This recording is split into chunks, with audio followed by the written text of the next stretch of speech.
السلام علیکم ورحمۃ اللہ وبرکاتہ۔ الحمد للہ وکفا وسلام علی عباد الذین اصطفیٰ اما بعد فاعوذ باللہ من الشیطان الرجیم بسم اللہ الرحمن الرحیم قال اللہ تعالی فی القرآن الکریم قال الملأ الذین استکبروا من قومه لنخرجنک یا شعیب والذین آمنوا معک من قریتنا او لتعودن فی ملتنا قال اولو کنا کارہین۔ قوم شعیب کے متکبر بڑوں اور سرداروں نے شعیب علیہ السلام سے کہا، اے شعیب، ہم تمہیں اور تمہارے پیروکاروں کو جنہوں نے تمہاری تصدیق کی ہر صورت اپنی اس بستی سے نکال دیں گے، یا یہ کہ تم ہمارے دین میں واپس آ جاؤ۔ شعیب علیہ السلام نے انکار کرتے ہوئے حیرت سے نے جواب دیا، کیا ہم تمہارے دین اور ملت میں آ جائیں، وہ ہم اس کے جھوٹے ہونے کا علم رکھتے ہوں یا اور اسے ناپسند کرتے ہوں۔ نویں پارے میں دو صورتیں ہیں، سورۃ الاعراف اور سورۃ الانفال۔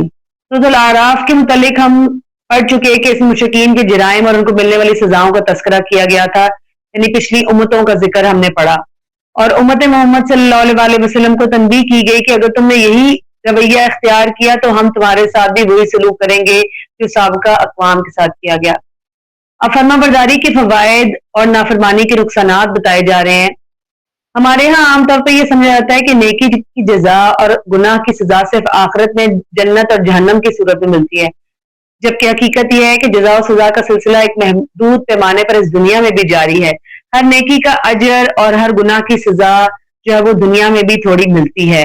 نیکی کا بدلہ رزق کی فراوانی، برکت، صحت، عزت اور بیوی بچوں کی فرمانبرداری کی صورت میں ملتا ہے، اور بعض دفعہ اللہ تعالیٰ اپنے لیے خالص کر رہے ہوتے ہیں، مومن کو اپنے بندے کو اپنے سے قریب کر رہے ہوتے ہیں، اور گناہ کی سزا تنگ دستی، بیماری، پریشانی، بد اخلاق بیوی اور نافرمان اولاد کی شکل میں ملتی ہے۔ اللہ تعالیٰ نے فرمایا سورۃ الاعراف آیت نمبر 96 میں وَلَوْ أَنَّ أَهْلَ الْقُرَىٰ آمَنُوا وَاتَّقَوْا لَفَتَحْنَا عَلَيْهِمْ بَرَكَاتٍ مِّنَ السَّمَاءِ وَالْأَرْضِ وَلَٰكِن كَذَّبُوا فَأَخَذْنَاهُمْ بِمَا كَانُوا يَكْسِبُونَ۔ اور اگر بستیوں والے ایمان لے آتے اور بچ کر چلتے تو ہم ضرور ان پر آسمان اور زمین سے بہت سی برکتیں کھول دیتے، اور لیکن انہوں نے جھٹلایا تو ہم نے انہیں اس کی وجہ سے پکڑ لیا جو وہ کمایا کرتے تھے۔ تجربہ اور مشاہدہ دونوں اس حقیقت پر گواہ ہیں کہ جس علاقے میں اللہ تعالیٰ کے احکامات کی جس حد تک تعمیل کی جا رہی ہوگی، اس علاقے پر اللہ کی رحمتوں اور برکتوں کا نزول ہوگا۔ برکت اصل میں حوض کو کہتے ہیں۔ جس طرح حوض میں بہت سا پانی جمع ہو جاتا ہے، اسی طرح کسی چیز میں بہت سی خیر کا جمع ہو جانا برکت کہلاتا ہے۔ آسمان سے بارش اور رحمتوں کا نزول، اور زمین سے پانی، زرعی اجناس، غلے اور پھل، اور زمین سے نکلنے والی بے شمار نعمتیں، مثلاً پیٹرول ہے، ڈیزل ہے، گیس، سونا چاندی، ہیرے جواہرات وغیرہ اللہ تعالیٰ کے انعامات اور برکت کی صورتیں ہیں۔ اب ذکر ہے کہ سیدنا موسیٰ علیہ السلام اور ان کی قوم بنی اسرائیل کا تفصیلی تذکرہ اس سورہ میں دوبارہ آ رہا ہے۔ اللہ تعالیٰ نے سیدنا موسیٰ علیہ السلام کو فرعون اور اپنی قوم بنی اسرائیل کی طرف مبعوث فرمایا۔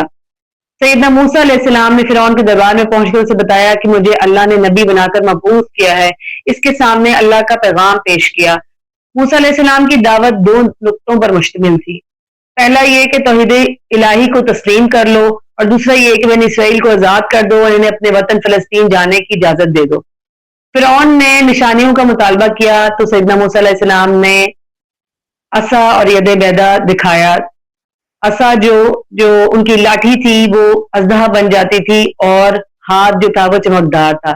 اس کے باوجود فرعون اور اس کے حواریوں نے موسیٰ علیہ السلام کو جھوٹا اور جادوگر قرار دیا، اور آپ کا مقابلہ کرنے کے لیے ملک بھر کے جادوگروں کو اکٹھا کر لیا۔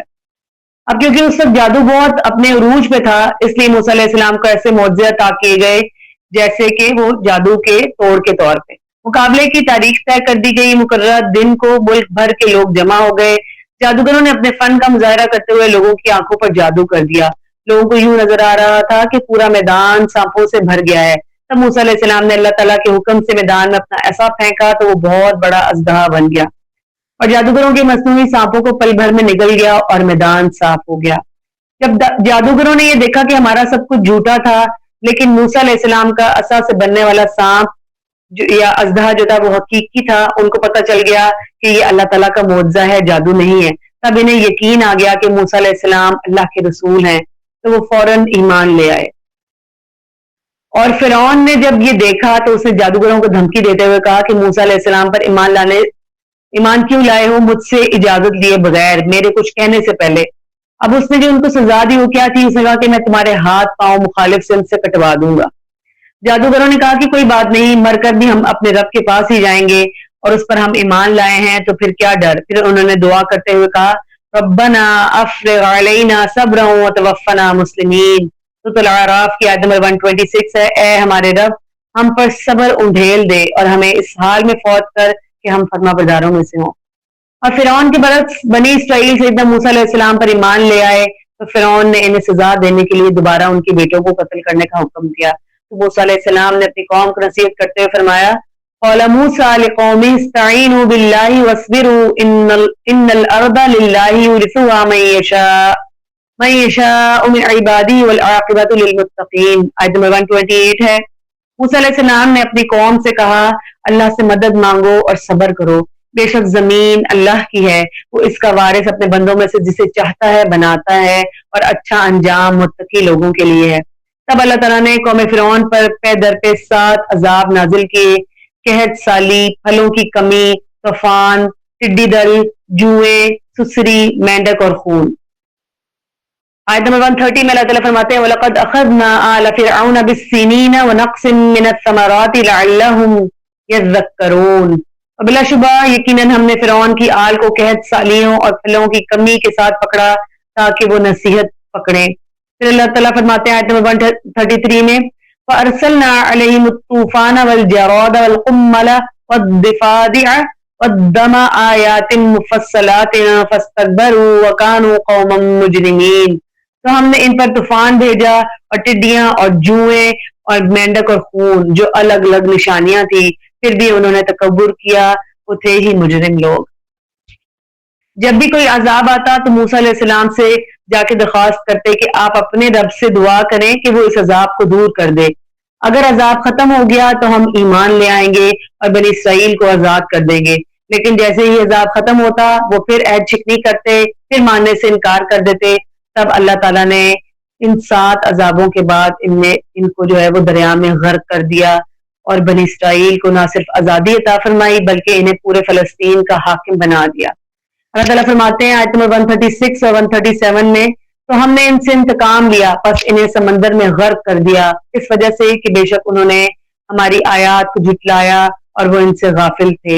اور ہم نے ان کمزور لوگوں کو جو زمین میں کمزور سمجھے جاتے تھے اس سرزمین کے مشرقوں اور مغربوں کا وارث بنا دیا جس میں ہم نے برکت رکھی ہے، اور تیرے رب کی بہترین بات بنی اسرائیل پر پوری ہو گئی اس وجہ سے کہ انہوں نے صبر کیا، اور ہم نے برباد کر دیا جو کچھ فرعون اور اس کے لوگ بناتے تھے اور جو عمارتیں وہ بلند کرتے تھے۔ اب فرعون تو غرق ہو گیا، اس کے ساتھ ہی پوری فوج کو اللہ تعالیٰ نے غرق کر دیا۔ اب اس کے بعد بنی اسرائیل کی حالت بیان کی گئی ہے۔ بنی اسرائیل کو اللہ تعالیٰ نے فرعون کے ظلم و ستم سے نہ صرف نجات دی بلکہ ان کے سامنے اسے غرق کیا جس سے ان کی آنکھیں ٹھنڈی ہو گئی۔ اب چاہیے تو یہ تھا کہ وہ اللہ کے سامنے سجدہ ریز ہو جاتے اور پکے مسلمان بن جاتے، لیکن جو ہم نے پیچھے بھی پڑھا سورۃ البقرہ میں بھی کہ بنی اسرائیل جو تھے وہ سخت دل اور اللہ تعالیٰ کی نافرمان ترین قوم تھی، لہٰذا انہوں نے اللہ کا شکر ادا کرنے کی بجائے دریا پار کرتے ہی بت پرستی کی خواہش کا اظہار کر دیا۔ سورۃ الاعراف آیت نمبر 138 میں اللہ تعالیٰ فرماتے ہیں وَجَاوَزْنَا بِبَنِي إِسْرَائِيلَ الْبَحْرَ فَأَتَوْا عَلَىٰ قَوْمٍ يَعْكُفُونَ عَلَىٰ أَصْنَامٍ لَهُمْ قَالُوا يَا مُوسَى اجْعَل لَّنَا إِلَٰهًا كَمَا لَهُمْ آلِهَةٌ قَالَ إِنَّكُمْ قَوْمٌ تَجْهَلُونَ۔ اور ہم نے بنی اسرائیل کو سمندر سے پار اتارا تو وہ ایسے لوگوں پر آئے جو کچھ اپنے بتوں پر جمے بیٹھے تھے، کہنے لگے اے موسیٰ ہمارے لیے بھی کوئی معبود بنا دے جیسے ان کے معبود ہیں۔ اسے کہا بے شک تم ایسے لوگ ہو جو نادانی کرتے ہو، جو جہالت کرتے ہو۔ اس کے باوجود ان کے ذہنوں سے بت پرستی کا خمار ختم نہ ہوا۔ چند دنوں کے بعد کیونکہ ان کے دلوں میں ہم نے پہلے پارے میں پڑھا تھا کہ گائے کی محبت رچی بسی ہوئی تھی، تو انہوں نے یہی سوچا کہ ہمارا بھی کوئی معبود ہونا چاہیے۔ چند دنوں کے بعد اللہ تعالیٰ نے موسیٰ علیہ السلام کو کوہ طور پر بلایا تاکہ انہیں کتاب تورات دی جائے، کیونکہ اب قوم جو تھی وہ آزاد ہو گئی تھی تو اپنے دین پہ اچھے طریقے سے عمل کر سکتی تھی، تو شریعت دی جانی تھی۔ اب جیسے ہی موسیٰ علیہ السلام کوہ طور پر تشریف لے گئے، قوم نے سونے کا بچڑا بنایا اور اسے پوجنا شروع کر دیا۔ سورۃ الاعراف آیت نمبر 148 میں اللہ تعالیٰ فرماتے ہیں اتخذ قوم موسیٰ من بعدہ من حلیہم عجلا جسدا لہ خوار الم یروا انہ لا یکلمہم ولا یہدیہم سبیلا اتخذوہ وکانوا ظالمین. اور موسیٰ علیہ السلام کی قوم نے اس کے بعد اپنے زیوروں سے ایک بچڑا بنا لیا جو ایک جسم تھا جس کی گائے جیسی آواز تھی. کیا انہوں نے یہ نہ دیکھا کہ وہ نہ ان سے بات کرتا ہے اور نہ انہیں کوئی رستہ بتاتا ہے، یعنی کہ ہدایت نہیں دیتا. انہوں نے اسے معبود بنا لیا اور وہ تھے ہی ظالم. اس شرک کی انہیں یہ سزا دی گئی کہ انہیں حکم دیا گیا کہ ایک دوسرے کو قتل کرو. ایک دوسرے کو قتل کرنے سے مراد ہے کہ جن لوگوں نے شرک نہیں کیا گیا تھا ان کو کہا گیا کہ ان لوگوں کو قتل کریں جنہوں نے شرک کیا تھا. اب دین میں ہیلا سازی کرنے کا کیا انجام ہو سکتا ہے؟ اللہ تعالیٰ نے بنی اسرائیل کے لیے ہفتے کے دن کو عبادت کے لیے مخصوص کر دیا کہ اس دن تم نے صرف عبادت کرنی ہے، کوئی دنیوی کام نہیں کرنا. انہوں نے حامی بھی بھر لی، لیکن ان کے ایک گروہ نے جب دیکھا کہ ہفتے کے دن مچھلیاں بہت آتی ہیں تو صبر نہ کر سکے، لیکن انہیں یہ بھی پتا تھا کہ نافرمانی کا انجام برا ہوگا، تو انہوں نے ہیلا شروع کر دیا. جو مچھلیوں کا کاروبار کرتے تھے دریا کے ساتھ انہوں نے بڑے بڑے تالاب بنا لیے. ہفتے کے دن جب مچھلیاں زیادہ آتی تو وہ پانی کا رخ اپنے تالابوں کی طرف موڑ دیتے. جب مچھلیاں تالابوں سے بھر جاتی تو پیچھے سے پانی بند کر دیتے اور اتوار کے دن ان کو پکڑ لیتے. اللہ تعالیٰ کو ان کی اس بے ایمانی پر غصہ آیا تو اللہ تعالیٰ نے ان کو بندر بنا دیا. سورۃ الاعراف کی آیت نمبر 163 سے 166 تک اس کا پورا ذکر موجود ہے. اب دعوت دینے کے فوائد بتائے جا رہے ہیں کہ جب وہ لوگ مچھلیاں پکڑنے کے لیے ہیلا سازی کر رہے تھے تو نیک لوگوں نے انہیں سمجھایا، لیکن لالچ میں اندھے ہوئے لوگ کسی کی بات سننے پر تیار نہ تھے. بعض لوگوں نے دعوت دینے والوں سے کہا انہیں سمجھانے کا کوئی فائدہ نہیں ہے، انہوں نے ہلاک ہونا ہی ہے. تو نیک لوگ کہتے ہیں کہ ہم تو دعوت اس لیے دے رہے ہیں کہ کل قیامت کے دن اپنے رب کے ہاں اپنا عذر پیش کر سکیں، اور یہ بھی تو ممکن ہے کہ ہماری دعوت کی وجہ سے کوئی پرہیزگار بن جائے. جب اس قوم پر عذاب آیا تو صرف انہی لوگوں کو نجات ملی جو خود بھی گناہ سے پرہیز کر رہے تھے اور لوگوں کو بھی گناہ سے بچنے کی تلقین کر رہے تھے. آیت نمبر 164 اور 165 میں اللہ تعالیٰ فرماتے ہیں اور جب ان میں سے ایک گروہ نے کہا کہ تم ایسے لوگوں کو کیوں نصیحت کرتے ہو جنہیں اللہ ہلاک کرنے والا ہے یا انہیں عذاب دینے والا ہے، بہت سخت عذاب.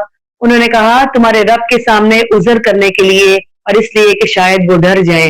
پھر جب وہ اس بات کو بھول گئے جس کی انہیں نصیحت کی گئی تھی تو ہم نے ان لوگوں کو بچا لیا جو برائی سے منع کرتے تھے اور ان کو سخت عذاب میں پکڑ لیا جنہوں نے ظلم کیا تھا اس وجہ سے کہ وہ نافرمانی کرتے تھے. اسی طرح ہمارے لوگ کہتے ہیں کہ ان کے دلوں پر مہر لگ گئی ہے، انہیں سمجھانے کا کوئی فائدہ نہیں، لیکن اس سے معلوم ہوتا ہے کہ دعوت دینا اللہ کے دین کی ہم سب پر فرض ہے. رسول اللہ صلی اللہ علیہ وسلم کے امتی ہونے کی حیثیت سے ہم داعی ہیں اور ہمارا فرض ہے کہ ہم لوگوں کو اللہ کے دین کی طرف بلائیں. کوئی مانے یا نہ مانے ہمیں اپنا فرض ہر صورت میں ادا کرنا ہے. سیدنا نعمان بن بشیر رضی اللہ عنہ کہتے ہیں کہ رسول اللہ صلی اللہ علیہ وسلم نے فرمایا اللہ کی حدود کی خلاف ورزی کرنے اور گناہ ہوتا دیکھ کر خاموش رہنے والوں کی مثال ایسی ہے جیسے ان لوگوں کی جنہوں نے کسی جہاز میں بیٹھنے کے لیے قرآن اندازی کی. کچھ لوگوں کے حصے میں نچلی منزل آئی اور دوسروں کے حصے میں اوپر کی منزل. نچلی منزل والوں کو جب پانی کی ضرورت پڑتی تو وہ بالائی منزل سے پانی لے کر آتے. بالائی منزل والے اس تکلیف کو محسوس کرتے. یہ دیکھ کر نچلی منزل والوں میں سے ایک شخص نے کلہاڑی لی اور جہاز کے پیندے میں سوراخ کرنے لگا. بالائی منزل والے اس کے پاس آئے اور کہا تمہیں یہ کیا ہو گیا ہے؟ اس نے جواب دیا تمہیں ہماری وجہ سے تکلیف پہنچتی ہے اور ہمارا پانی کے بغیر گزارا نہیں. اب اگر اوپر والے اس کا ہاتھ پکڑ لیں تو اسے بھی بچا لیں گے اور خود بھی بچ جائیں گے، اور اگر اسے چھوڑ دیں گے تو اسے بھی ہلاک کریں گے اور اپنے آپ کو بھی. صحیح بخاری کی روایت ہے. اب اللہ تعالیٰ نے محمد صلی اللہ علیہ وسلم پر ایمان لانے کا حکم دیا کہ سابقہ انبیاء اور ان کی اقوام کا تذکرہ کرنے اور ان کی بدعمالیوں کا انجام بیان کرنے کے بعد یہود و نصارہ کو دعوت دی گئی کہ محمد صلی اللہ علیہ وسلم وہی نبی ہیں جن کی نشانیاں اور علامات تمہاری کتابوں میں تورات اور زبور میں موجود ہیں اور انجیل میں بھی، اور ان پر ایمان لانے کا تمہاری کتابوں میں حکم دیا گیا ہے. اب تمہارے پاس موقع ہے کہ ان پر ایمان لے آؤ تو تم کامیاب ہو جاؤ گے، ورنہ تمہارا حشر بھی پہلی قوموں کی طرح ہوگا. آیت نمبر 157 میں اللہ تعالیٰ بیان کرتے ہیں وہ جو اس رسول کی پیروی کرتے ہیں جو امی نبی ہے جسے وہ اپنے پاس تورات اور انجیل میں لکھا ہوا پاتے ہیں، جو انہیں نیکی کا حکم دیتا ہے اور برائی سے روکتا ہے اور ان کے لیے پاکیزہ چیزیں حلال کرتا ہے اور ان پر ناپاک چیزیں حرام کرتا ہے اور ان سے وہ بوجھ اور وہ توق اتارتا ہے جو ان پر پڑے ہوئے تھے. تو وہ لوگ جو ان پر ایمان لائے اور اسے قوت دی اور اس کی مدد کی اور اس نور کی پیروی کی یعنی قرآن کی جو اس کے ساتھ اتارا گیا، وہی لوگ فلاح پانے والے ہیں۔ اب اللہ تعالیٰ نے صاف صاف بتا دیا، اور پیچھے ہم نے سورۃ البقرہ میں پڑھا تھا کہ وہ نبی صلی اللہ علیہ وسلم کو ایسے پہچانتے تھے جیسے آدمی اپنے بیٹوں کو پہچانتا ہے۔ اب عہد الست کی بات کی جا رہی ہے۔ اللہ تعالیٰ نے انسانوں کو دنیا میں بھیجنے سے پہلے ان کی روحیں پیدا کی اور ان میں سے سب سے ایک عہد لیا۔ وَإِذْ أَخَذَ رَبُّكَ مِن بَنِي آدَمَ مِن ظُهُورِهِمْ ذُرِّيَّتَهُمْ فَأَشْهَدَهُمْ عَلَىٰ أَنفُسِهِمْ أَلَسْتُ بِرَبِّكُمْ قَالُوا بَلَىٰ شَهِدْنَا أَن تَقُولُوا يَوْمَ الْقِيَامَةِ إِنَّا كُنَّا عَنْ هَٰذَا غَافِلِينَ۔ آیت نمبر 172 ہے، اور جب تیرے رب نے آدم سے اس کی پشتوں میں سے اس کی اولاد کو نکالا اور انہیں خود ان کی جانوں پر گواہ بنایا کہ کیا میں واقعی تمہارا رب نہیں ہوں، انہوں نے کہا کیوں نہیں، ہم نے شہادت دی، ایسا نہ ہو کہ تم قیامت کے دن کہو کہ بے شک ہم اس سے غافل تھے۔ اس کا مطلب یہ ہے کہ انبیاء اور آسمانی کتابوں کی دعوت کوئی نئی یا انوکھی بات نہیں ہے، بلکہ اسے سمجھنا جو ہے وہ آسان ہونا چاہیے۔ یہ ایسا پیغام ہے جو ہر شخص کی فطرت میں موجود ہے اور ہر روح کی آواز ہے۔ اسلام کا پیغام فطری اور عقل کے عین مطابق ہے۔ اب آگے کی آیت میں اللہ تعالیٰ نے جو ہے وہ بہترین اپنے ناموں کا ذکر کیا اور دعا کرنے کا طریقہ بتایا ہے۔ اللہ تعالیٰ کے بہت سارے صفاتی نام ہیں، ان کا واسطہ دے کر اللہ تعالیٰ سے دعا کرنی چاہیے۔ جو 99 نیمز ہیں اللہ تعالیٰ کے، ان کی بات ہو رہی ہے۔ اس کے برعکس اللہ تعالیٰ کے نام کے معنی کو بگاڑنا یا اللہ کی صفات کسی دوسرے شخص کو دینا صریح شرک ہے، اور ایسا کرنے والے کی سزا جہنم ہے۔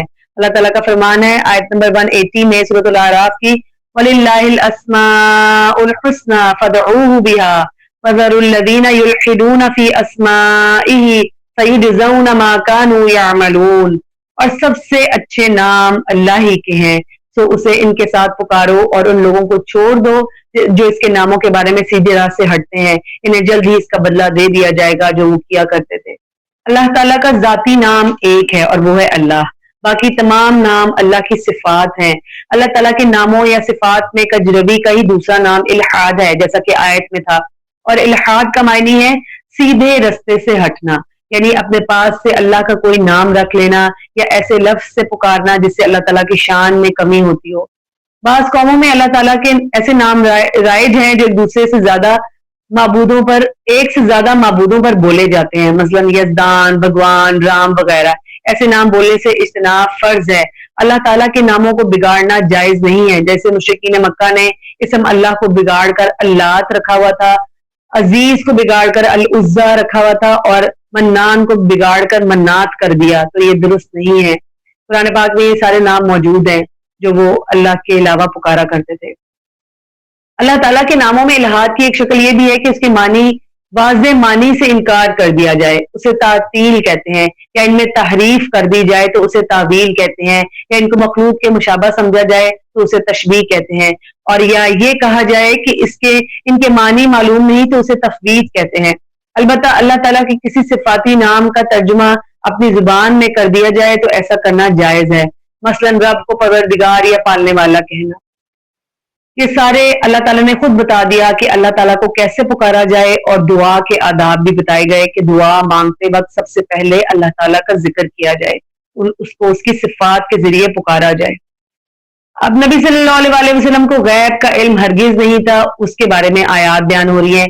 توحید کے بعد اللہ تعالیٰ نے نبوت کی حقیقت بیان کی ہے کہ نبی صلی اللہ علیہ وسلم صرف اللہ کا پیغام پہنچانے کے لیے ان کو بھیجا گیا تھا، یعنی وہ نذیر اور بشیر تھے، وہ کوئی دوسری مخلوق نہیں، اور نہ ان کے پاس اللہ تعالیٰ کے اختیارات ہوتے ہیں۔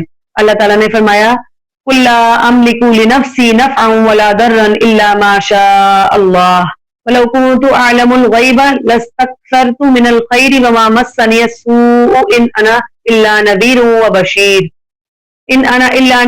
وَبَشِيرٌ لِقَوْمٍ يُؤْمِنُونَ۔ آیت نمبر 188 ہے سورۃ الاعراف کی، کہہ دے میں اپنی جان کے لیے نہ کسی نفع کا مالک ہوں اور نہ کسی نقصان کا، مگر جو اللہ چاہے، اور اگر میں غیب جانتا ہوتا تو ضرور بھلائیوں میں سے بہت زیادہ حاصل کر لیتا اور مجھے کوئی تکلیف نہ پہنچتی۔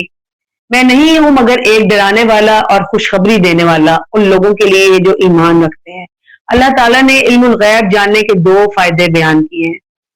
ایک یہ کہ علم الغیب جاننے والا اپنے لیے بہت سی بلائیاں جمع کر سکتا تھا، اور دوسرا یہ کہ ایسا شخص اس کو کوئی تکلیف نہیں پہنچ سکتی، یہ صرف اللہ تعالیٰ ہی کی صفات ہیں، جبکہ سیدنا محمد صلی اللہ علیہ وسلم سمیت تمام انبیاء کرام کو دکھ اور تکلیفیں پہنچتی رہیں، اور یہ اس بات کی دلیل ہے کہ محمد صلی اللہ علیہ وسلم اور دوسرے انبیاء کرام جو تھے وہ عام انسانوں کی طرح تھے، اور اللہ تعالیٰ نے ان کو جو ہے وہ خوشخبری دینے والا اور ڈرانے والا بنا کر بھیجا تھا، اور ان کو ہرگز غیب کا علم نہیں تھا۔ بعض جنگوں میں آپ صلی اللہ علیہ وسلم کا چہرہ مبارک زخمی ہوا، دانت مبارک شہید ہوئے، گھوڑے سے گر کر زخمی ہوئے۔ سیدہ عائشہ رضی اللہ عنہا پر جب منافقین نے بہتان لگایا تو وحی نہ آنے کی صورت میں پورا مہینہ رسول اللہ صلی اللہ علیہ وسلم سخت پریشان رہے، یعنی کہ یہ ساری جو چیزیں ہیں وہ ایک انسان کے اندر ہوتی ہیں، تو وہ بھی ایک بشر ہی تھے۔ مشرکین نے دھوکے سے آپ صلی اللہ علیہ وسلم کے 69 صحابہ کو شہید کر دیا۔ ایک یہودن نے آپ صلی اللہ علیہ وسلم کے کھانے میں زہر ملا دیا، اور رسول اللہ صلی اللہ علیہ وسلم اس زہر کا اثر محسوس کرتے تھے آخری دم تک۔ تو آپ یہ دیکھیں کہ یہ ساری جو چیزیں ابھی میں نے بتائیں، اس کے اندر یہ کوئی ایسا شخص ہے جو عام انسانوں جیسے تھے، اللہ تعالیٰ نے ان کو بہت سی چیزیں عطا کی ہوئی تھی، لیکن وہ غیب کا علم نہیں جانتے تھے۔ اگر وہ غیب کا علم جانتے ہوتے تو وہ زہر والا جو گوشت تھا وہ کبھی بھی نہ کھاتے۔ اس لیے ام المومنین سیدہ عائشہ رضی اللہ عنہا بیان فرماتی ہیں، جو شخص یہ گمان کرے یعنی کہے کہ آپ صلی اللہ علیہ وسلم اس بات کی خبر دیتے ہیں کہ کل کیا ہوگا، تو اس نے اللہ تعالیٰ پر بہت بڑا جھوٹ باندھا، کیونکہ اللہ تعالیٰ فرماتا ہے آپ صلی اللہ علیہ وسلم کہہ دیجئے کہ اللہ تعالیٰ کے سوا آسمانوں اور زمین میں جو کچھ بھی ہے وہ غیب ہے اور وہ نہیں جانتے، یعنی کہ رسول اللہ صلی اللہ علیہ وسلم کو کچھ معلوم نہیں تھا۔ صحیح مسلم کی روایت ہے۔ اب اولاد میں کس طرح شرک کیا جاتا ہے اللہ کے ساتھ۔ سورۃ الانعام میں ہم نے پڑھا تھا کہ مشرکین عرب اپنے بتوں کو خوش کرنے کے لیے ان کے آستانوں پر اپنے جانوروں مال کا نذرانہ چڑھاتے تھے، اور اسی رسومات میں سے اولاد میں شرک جو ہے وہ ایک اور صورت بیان کی گئی ہے کہ جب کسی کو اللہ تعالیٰ تندرست بچہ عطا کرتا ہے تو وہ اس میں دوسروں کو شریک کرنے لگ جاتے ہیں کہ فلاں بچہ اس بابے نے دیا یا اس بازار سے ملا، یا کسی اور کو شریک ٹھہراتے ہیں۔ اللہ تعالیٰ فرما رہے ہیں یہ صریح شرک ہے، اور سورۃ الاعراف 190 میں اللہ تعالیٰ فرماتے ہیں فَلَمَّا آتَاهُمَا صَالِحًا جَعَلَ لَهُ شُرَكَاءَ فِيمَا آتَاهُمَا فَتَعَالَى اللَّهُ عَمَّا يُشْرِكُونَ۔ پھر جب اس نے انہیں تندرست بچہ عطا کیا تو ان دونوں نے اس کے لیے یعنی ماں باپ نے اس میں شریک بنا لیے جو اس نے انہیں عطا کیا تھا، بس اللہ تعالیٰ اس سے بہت بلند ہے جو وہ شریک بناتے ہیں۔ پھر ان کے شریکوں کے بارے میں فرمایا اَيُشْرِكُونَ مَا لَا يَخْلُقُ شَيْئًا وَهُمْ يُخْلَقُونَ وَلَا يَسْتَطِيعُونَ لَهُمْ نَصْرًا وَلَا أَنفُسَهُمْ يُنصَرُونَ۔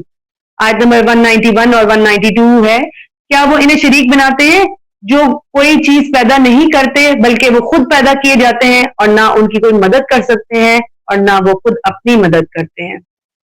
اللہ تعالیٰ نے فرما دیا کہ پیدائش میں اللہ تعالیٰ کے ساتھ کوئی شریک نہیں ہے، اللہ تعالیٰ واحد ہے، اللہ تعالیٰ ہی انسان کو پیدا کرتے ہیں۔ پورا ذکر اللہ تعالیٰ نے پورا طریقہ بتایا ہے کہ کس کس مراحل سے جو ہے ایک بچہ گزرتا ہے اور اس دنیا میں آتا ہے۔ اب اللہ تعالیٰ نے قبر پرستی کا یہاں پر تذکرہ کیا اور بتایا کہ کس طرح لوگ کرتے ہیں۔ آج دنیا میں شرک کی کئی شکلیں ہیں، لیکن حقیقت میں شرک کی ایک ہی شکل ہے، اور وہ یہ کہ لوگ ہمیشہ سے اللہ کے محبوب بندوں کو اللہ کے ہاں واسطہ اور وسیلہ بناتے ہیں، پھر آہستہ آہستہ خود انہی کی پوجا کرنے لگ جاتے ہیں۔ آج بہت سارے لوگ دھوکہ دیتے ہیں کہ پہلی قوموں میں بت پرستی ہوتی تھی اس لیے انہیں مشرک قرار دیا، جبکہ ہم تو اللہ تعالیٰ کے اولیاء کی تعظیم کرتے ہیں۔ ان کی یہ بات بالکل دھوکہ ہے۔ پہلی قومیں بھی اولیاء کو پوچھتی تھی اور ان کی قبروں پر حاضری دیتے وقت انہیں سجدہ کرتے، یہ سہولت کے لیے ان کے بت بنا کر اپنے گھروں میں رکھ لیے تھے، ورنہ حقیقت میں وہ اولیاء ہی کی عبادت کرتے تھے۔ اللہ تعالیٰ کا ارشاد ہے آیت نمبر 194 میں، اللہ تعالیٰ فرماتے ہیں ان الذین تدعون من دون اللہ عباد امثالکم فادعوہم فلیستجیبوا لکم ان کنتم صادقین۔ بے شک جنہیں تم اللہ کے سوا پکارتے ہو وہ تمہارے ہی جیسے بندے ہیں، بس انہیں پکارو تو لازم ہے کہ وہ تمہاری دعا قبول کریں اگر تم سچے ہو۔ یعنی اللہ تعالیٰ چیلنج کریں کہ جن کو تم پکارتے ہو اگر وہ سچے ہیں تو ان کو چاہیے کہ تمہاری دعا قبول کریں، اور ایسا ہرگز نہیں ہو سکتا۔ دعا سننے اللہ تعالیٰ سمیع علیم ہے، وہ ہر وقت جانتے ہیں، ہر وقت سنتے ہیں، ہر جگہ سنتے ہیں اور ہر کسی کی سنتے ہیں۔ تو تو اللہ تعالیٰ ان کو چیلنج کر رہے ہیں کہ اگر تم سچے ہو تو ان کو تمہاری دعا اور قبول کرنی چاہیے. اب قرآن مجید پڑھنے اور جو ہے نا سننے کے آداب بیان کیے جا رہے ہیں. اللہ تعالیٰ اور نبی صلی اللہ علیہ وسلم کے بعد قرآن مجید پڑھنے اور سننے کے آداب بیان کیے ہیں. پہلے شرک یعنی کہ توحید کا بتایا گیا, پھر نبی صلی اللہ علیہ وسلم کے بارے میں بات کی گئی, اب قرآن پاک کے بارے میں بات کی جا رہی ہے اور آداب سکھائے جا رہے ہیں. ارشاد باری تعالیٰ ہے وَإِذَا قُرِئَ الْقُرْآنُ فَاسْتَمِعُوا لَهُ وَأَنصِتُوا لَعَلَّكُمْ تُرْحَمُونَ. آیت نمبر 204 ہے سورۃ الاعراف کی. اور جب قرآن پڑھا جائے تو اسے کان لگا کر سنو اور چپ رہو تاکہ تم پر رحم کیا جائے. لہٰذا جب بھی قرآن پڑھا جا رہا ہو تو اس کا احترام کرنا چاہیے, خاموشی اختیار کرنی چاہیے اور تلاوت کو غور سے سننا فرض ہے. اسی صورت میں آدمی رحمت الہی کا مستحق بنتا ہے. اور پھر اللہ تعالیٰ کہہ رہے ہیں کہ خود پڑھنا ہے تو سب سے بہترین ہے, اور اچھے طریقے سے ساری جو پڑھنے کے آداب ہیں ان کو جو ہے وہ وضو کر لیں اور ایک خاموش ایسی جگہ پہ بیٹھ جائیں جہاں پہ آپ فوکس سے پڑھ سکیں, تو وہاں پر خود پڑھا جائے. اگلی آیت میں اللہ تعالیٰ فرماتے ہیں وَاذْكُرْ رَبَّكَ فِي نَفْسِكَ تَضَرُّعًا وَخِيفَةً وَدُونَ الْجَهْرِ مِنَ الْقَوْلِ بِالْغُدُوِّ وَالْآصَالِ وَلَا تَكُن مِّنَ الْغَافِلِينَ. 205 آیت ہے. اور اپنے رب کو اپنے دل میں عاجزی سے اور خوف سے اور بلند آواز کے بغیر الفاظ سے صبح و شام یاد کرو اور غافلوں میں سے نہ ہو جاؤ. اللہ تعالیٰ نے اپنے ذکر کا بتا دیا. ایک حدیث بھی ہے کہ اللہ تعالیٰ فرماتے ہیں کہ تم میرا ذکر تنہائی میں کرو گے تو میں تمہیں تنہائی میں یاد کروں گا, اگر تم میرا ذکر محفل میں کرو گے تو میں تمہیں محفل میں یاد کروں گا. بہترین حدیث ہے, بہت خوبصورت. آگے اب سورۃ الانفال شروع ہو رہی ہے. اس کے بعد جو ہے سورۃ الانفال میں جنگ بدر جو رمضان 2 ہجری میں واقع ہوئی فوراً بعد نازل ہوئی. اس کے سورت جو تھی یہ سورہ انفال. پچھلی سورۃ الاعراف میں سابقہ اقوام کی تباہی کا تذکرہ اور سورۃ الانفال میں مسلمانوں کے ہاتھوں اس امت کے کافروں کو سزا دینے کا ذکر ہے. سورت کے آغاز میں مومنوں کی صفات بیان کی گئی ہیں کہ حقیقی مومن اور خدائی فوجدار وہ لوگ ہیں جن میں یہ صفات جو ہیں وہ موجود ہوں گی. آیت نمبر 2 to 4 میں اللہ تعالیٰ فرما رہے ہیں انما المؤمنون الذين اذا ذكر الله وجلت قلوبهم واذا تليت عليهم آياته زادتهم ايمانا وعلى ربهم يتوكلون الذين يقيمون الصلاة ومما رزقناهم ينفقون اولئك هم المؤمنون حقا لهم درجات عند ربهم ومغفرة ورزق كريم. اصل مومن تو وہی ہے کہ جب اللہ کا ذکر کیا جائے تو ان کے دل ڈر جاتے ہیں, جب ان پر اس کی آیات پڑھی جائیں تو انہیں ایمان میں اور بڑھا دیتی ہیں اور وہ اپنے رب ہی پر بھروسہ رکھتے ہیں. وہ لوگ جو نماز قائم کرتے ہیں اور ان میں سے جو ہم نے انہیں رزق دیا وہ خرچ کرتے ہیں, یہی لوگ سچے مومن ہیں. انہی کے لیے ان کے رب کے پاس بہت سے درجے, بڑی بخشش اور باعزت رزق ہے. اب یہاں پر جنگ بدر کا کچھ پس منظر بیان کروں گی. جب مسلمان مکہ چھوڑ کر ہجرت کر کے آ گئے مدینہ میں, تو ایک بات ہمیں یہاں یاد رکھنے کی ہے کہ اسلام میں ہجرت کا مقصد کیا ہے, اور وہ یہ ہے کہ مسلمان امن پسند ہیں. وہ لڑائی سے بچنے کے لیے گھر بار, کاروبار, جائیداد, اولاد, دوست, احباب اور رشتہ داروں سمیت بڑی سے بڑی قربانی دینے کے لیے تیار ہیں. اور ان کا مقصد کیا ہوتا ہے کہ ہم اپنے دین پر جو ہے وہ کھل کر آسانی کے ساتھ عمل کر سکیں پورے طریقے سے. لہٰذا صحابہ کرام رضی اللہ عنہم نے کفار مکہ کے ظلم سے بچنے کے لیے مکہ کی آبائی سرزمین چھوڑی, گھر سے بے گھر ہوئے تاکہ سکون سے اپنے دین کے مطابق زندگی بسر کر سکیں. مگر کفار مکہ نے 500 کلومیٹر دور مدینہ میں بھی مسلمانوں کو سکون سے نہ رہنے دیا. وہاں کے یہودی اور غیر مسلم سرداروں سے تعلقات قائم کیے تاکہ ان کی مدد سے مسلمانوں کا خاتمہ کر سکیں. مدینہ کے کچھ مسلمان عمرے کی غرض سے مکہ آئے تو اہل مکہ نے حرم کا بھی خیال نہ کیا اور مسلمانوں پر ظلم زیادتی کی. اس کے علاوہ مدینہ کے اطراف میں اکا دکا حملے بھی کیے. جواب میں مسلمانوں نے براہ راست ان پر حملہ کرنے کے بجائے محض انہیں یہ احساس دلانے کے لیے کہ ہمیں تنگ کرو گے, ہم تمہاری اقتصادی راہداری مدینہ کے پاس سے جو گزرتی ہے ہم تمہارا معاشی ناطقہ بند کر دیں گے. کفار نے یہ بات سمجھنے کی بجائے مسلمانوں کا مکمل خاتمہ کرنے کا پلان بنایا کہ ہم مکہ کے تمام گھروں سے مال جمع کریں گے, پھر اس سے ہم تجارت کریں گے, جتنا فائدہ ہوگا ان سب سے ہتھیار خریدیں گے اور جنگ کی تیاری کریں گے اور مسلمانوں کو ختم کریں گے. جب رسول اللہ صلی اللہ علیہ وآلہ وسلم کو ان کے اس ارادے اور عمل کی خبر ملی تو آپ صلی اللہ علیہ وآلہ وسلم نے سوچا کہ اگر ان کے اس مال پر قبضہ کر لیا جائے جو انہوں نے ہم سے جنگ کرنے کے لیے جمع کیا ہے، اور وہ مال بھی وہ تھا جو مکہ کے مسلمان چھوڑ آئے تھے پیچھے، اپنے گھر، اپنی جائیدادیں، وہ سب بیچ کے انہوں نے وہ مال اکٹھا کیا تھا، تو انہیں جنگ سے باز رکھا جا سکتا ہے۔ دوسرے لفظوں میں مسلمانوں کے اقدام کا مقصد بڑی جنگ سے بچنا تھا۔ مسلمانوں کو خبر ملی کہ وہ قافلہ شام سے سامان خرید کر واپس آ رہا ہے تو آپ صلی اللہ علیہ وآلہ وسلم نے ان پر حملہ کر کے ان کے مال پر قبضہ کرنے کا پروگرام بنایا۔ کافروں کو خبر ملی تو اپنے قافلے کو بچانے کے لیے گھروں سے نکل کھڑے ہوئے، پورا لشکر لے کر، اتنے سارے لوگ، اونٹ اور پتہ نہیں کیا کچھ سامان لے کر، وہ کھانے پینے کی چیزیں، اور مسلمان تو گھروں سے نکلے تھے تجارتی قافلے پر حملہ کرنے کے لیے اور ان کے مال پر قبضہ کرنے کی نیت سے، مگر اللہ تعالیٰ اس سے بڑھ کر شرک اور مشرکین کی کمر توڑنا چاہتے تھے، لہٰذا اللہ تعالیٰ نے مسلمانوں کا مقابلہ تجارتی قافلے کی بجائے مکہ سے آنے والے لشکر سے کروا دیا۔ اور نبی صلی اللہ علیہ وآلہ وسلم سے وعدہ کیا، سورۃ الانفال کی آیت نمبر 7 اور 8 ہے، اور جب اللہ تم سے دو گروہوں میں سے ایک کا وعدہ کر رہا تھا، یعنی دو گروہ کون سے تھے؟ ایک تو وہ لشکر تھا جو مسلمانوں کے خلاف نکلا، اور دوسرا وہ قافلہ تھا جو بہت سا ساز و سامان لے کے واپس آ رہا تھا۔ دو گروہوں میں سے ایک کا وعدہ کر رہا تھا کہ وہ تمہارے لیے ہوگا، اور تم چاہتے تھے کہ جو سامان والا ہے وہ تمہیں مل جائے۔ اللہ چاہتا تھا کہ حق کو اپنی باتوں کے ساتھ سچا کر دے اور کافروں کی جڑ کاٹ دے، تاکہ وہ حق کو سچا کر دے اور باطل کو جھوٹا کر دے، خواہ مجرم نہ پسند کرے۔ جب مسلمانوں نے اپنے سامنے تجارتی قافلے کے بجائے مکہ کے فوجی قافلے کو پایا تو مسلمان پریشان ہو گئے، کیونکہ وہ بڑی جنگ کے لیے تیاری کر کے نہیں آئے تھے، اور جنگ جو تھی وہ اب مسلط ہو گئی تھی، تو انہوں نے اللہ تعالیٰ سے مدد مانگی۔ اللہ تعالیٰ نے مسلمانوں کی کئی طرح سے مدد کی۔ اب میں کچھ چیزیں بتا رہی ہوں کہ کس کس طرح اللہ تعالیٰ نے مسلمانوں کی مدد کی تھی۔ سب سے پہلے یہ کہ مسلمانوں کا ایمان حد درجہ مضبوط تھا، جس کی وجہ سے اللہ تعالیٰ نے مسلمانوں کی مدد کی۔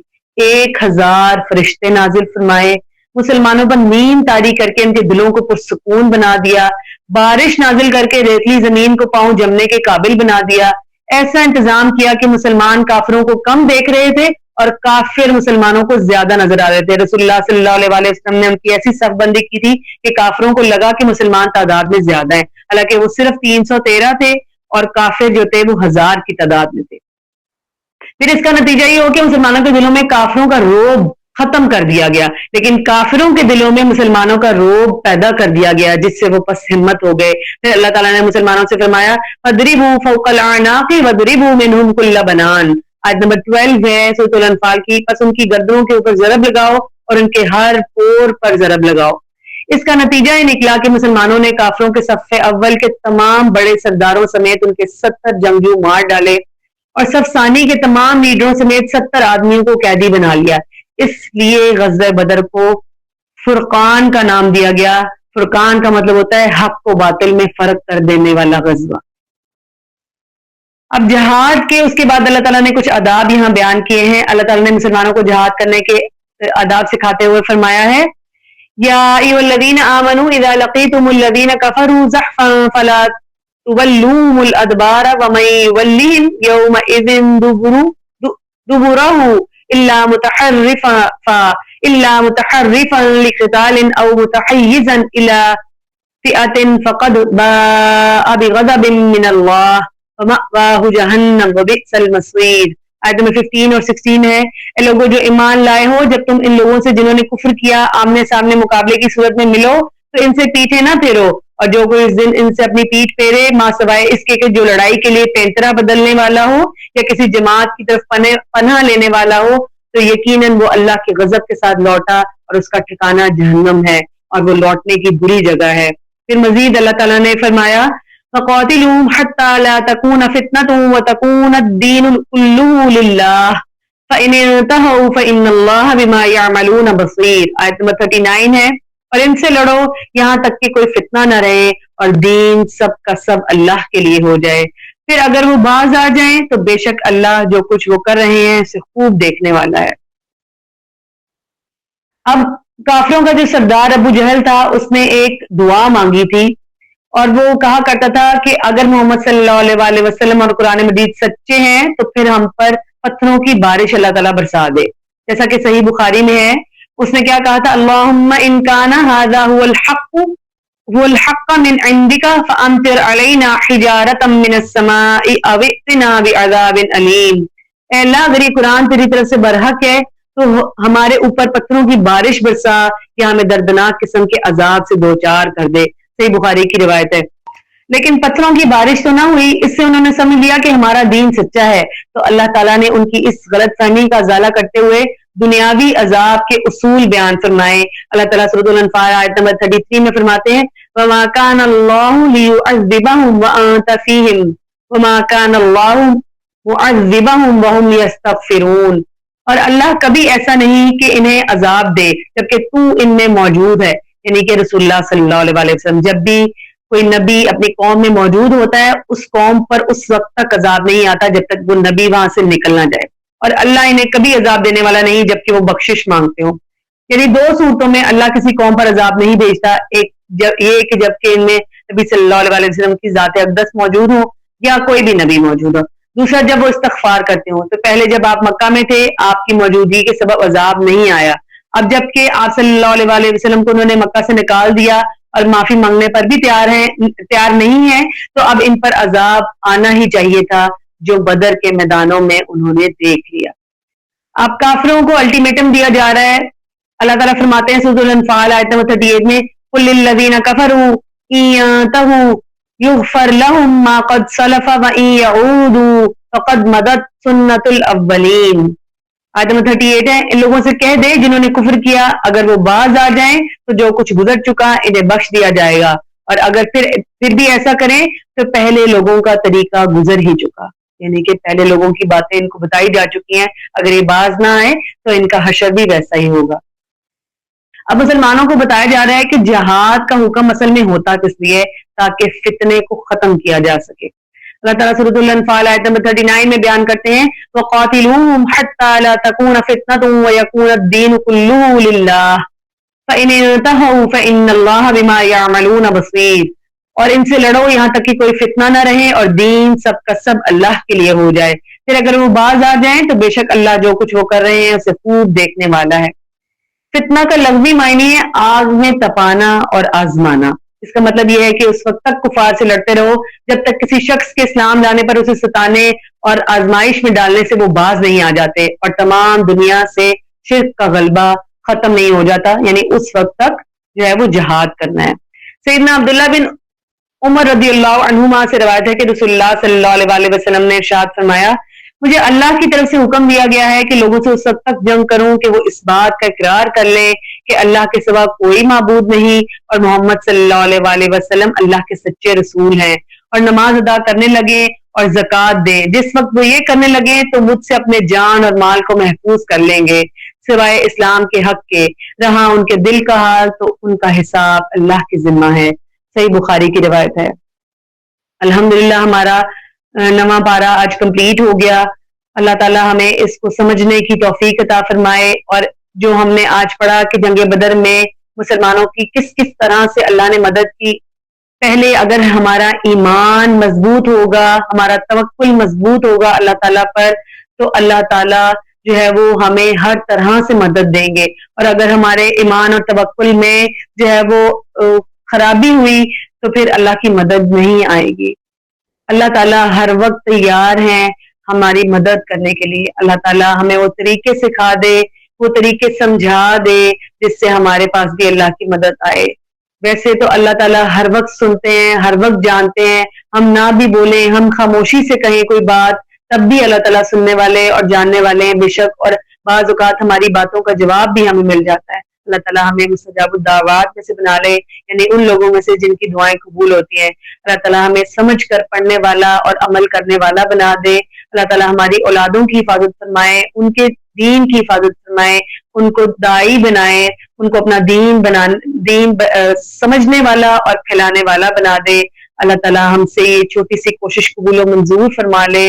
اللہ تعالیٰ کوئی غلطی، کوتاہی، زیر زبر پڑھنے پڑھانے سیکھنے سکھانے میں اگر ہو گئی تو اللہ تعالیٰ ہم سب کو بخش دیجیے گا.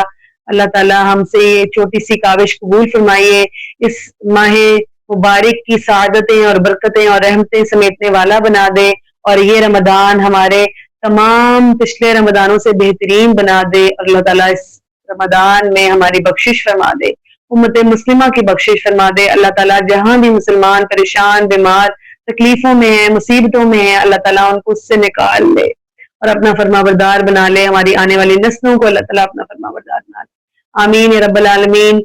ربنا تقبل منا انك انت السميع العليم وتب علينا انك انت التواب الرحيم سبحانك اللهم وبحمدك نشهد ان لا اله الا انت نستغفرك ونتوب اليك۔ السلام علیکم ورحمۃ اللہ وبرکاتہ۔